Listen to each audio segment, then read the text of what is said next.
Hi guys, welcome back to another Matchbox Garage video. I'm Rob and today I shall be attempting to take this Ford Zodiac from shabby to shiny. Now, a while ago I tried to restore one of these cars. I thought it was a great looking car and a great colour, and the best way to put it is I ruined it.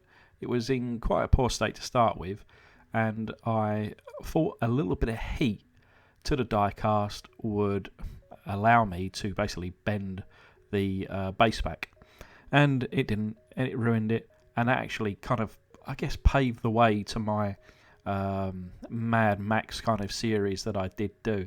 I did then eventually get another casting, so this is kind of a round two. Hopefully I'll make a better job of it today. If you like this video and it reaches 2,000 likes, could be yours. So we'll drill down the center of the post, just one on this car, and remove the flange and tap that hole. Please do remember to lubricate the end of your piece. You do not want to snap it in that hole. So here is the car in question. I will link actually the Mad Max version down in the below if you have any interest, kind of side by side. But anyway, underneath here it does read Ford Zodiac, made in England by Lesney, and it is number 33. So not a lot really going on with this casting. It's, you know, the metal base, it's the metal wheels and the metal full casting. So there's no interior, there's no kind of glass piece on this car. To be fair, there's no real details that Matchbox Lesney put in afterwards. So this is going to be a restoration plus attempt. I'm sure there's plenty of standard and stock restorations out there for you to watch if needed, but yeah, I like this little restoration plus theme, and I've been enjoying it so far. But anyway, the casting there in my foot-long hot dog jar, covered there with some boiling water, and incoming a tablespoon of caustic soda.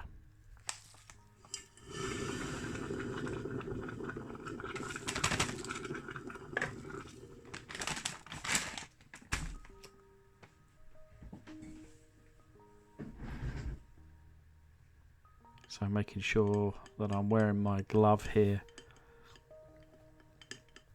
Give it a little swirl around, see what kind of reaction we've got. You know, these older castings with so much paint kind of already gone, they tend to be really quick. But actually, whoops, as I bash the camera there, actually this one, the paint is really holding on pretty well. I was hoping to see that, to be honest, it was a clean casting straight away for me to get onto it, but this one took probably, I left it for maybe 15 minutes, I think. But on rinsing it down the sink, certainly all the paint has now been removed, and we can really start to see some of the little details that are in this casting, and probably read that a little bit better. But certainly again later on, once I polish it up using my little Tack Life rotary tool, yeah, shiny. So you can really see it now, especially the number 33 there, and that rear axle was quite bent. You can remember in the initial video where it was almost kind of like a low rider, but I just used these just to straighten it up a little bit, and it certainly now sits how it should do, and it rolls how it should do too. And here's the main body of the casting there. Another one that I thought, oh, this would look good, quite polished up, but at the same time I'd like to see all those details put in. And you can see there's a little bit of damage on the front of the roof line there, and I bought this little hammer and finally get to use it.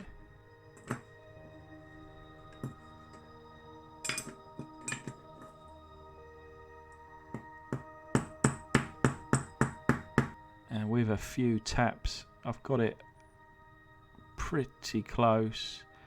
You could probably see the little marks there made by the hammer.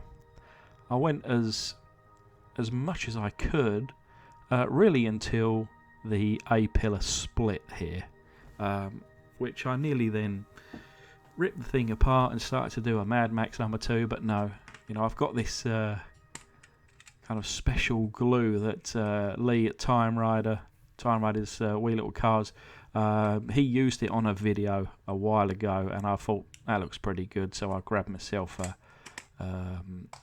kind of a stick of it too, and you use that kind of UV light to harden up the glue, which is what I've done on this A-pillar, and it's pretty good.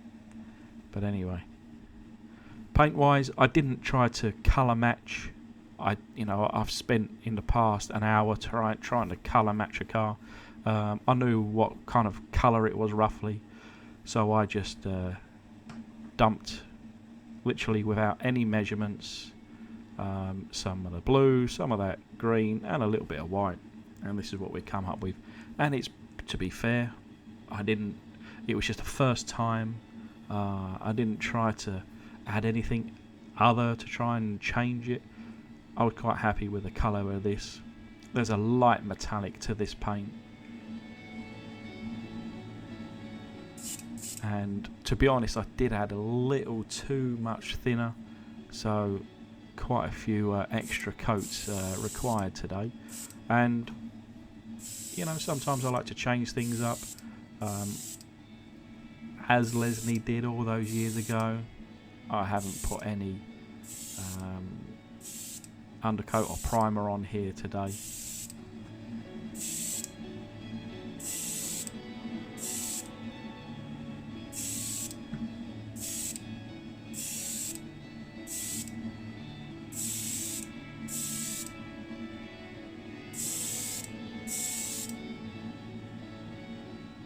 At first I was a little bit concerned because the paint had a really odd effect, but this does sometimes happen with me, and once I kind of go with second and third coats, you can't see it, and it just all it all works together, so I wasn't too concerned.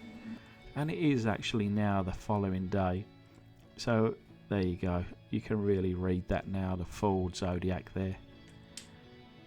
And then I would say I've probably got 6 coats of paint on this, and I've put in now all the details in the front and in the rear and in the sides, which we shall get to in the final section. But as a little reminder of what she looked like. So this is the result. A very kind of, I don't want to say quick and easy build.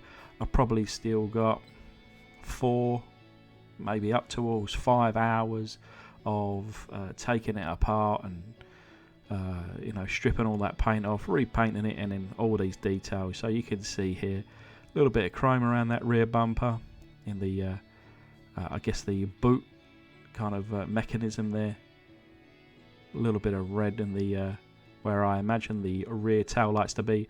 I had to kind of guess of where they were because there was no actual light clusters in the detail.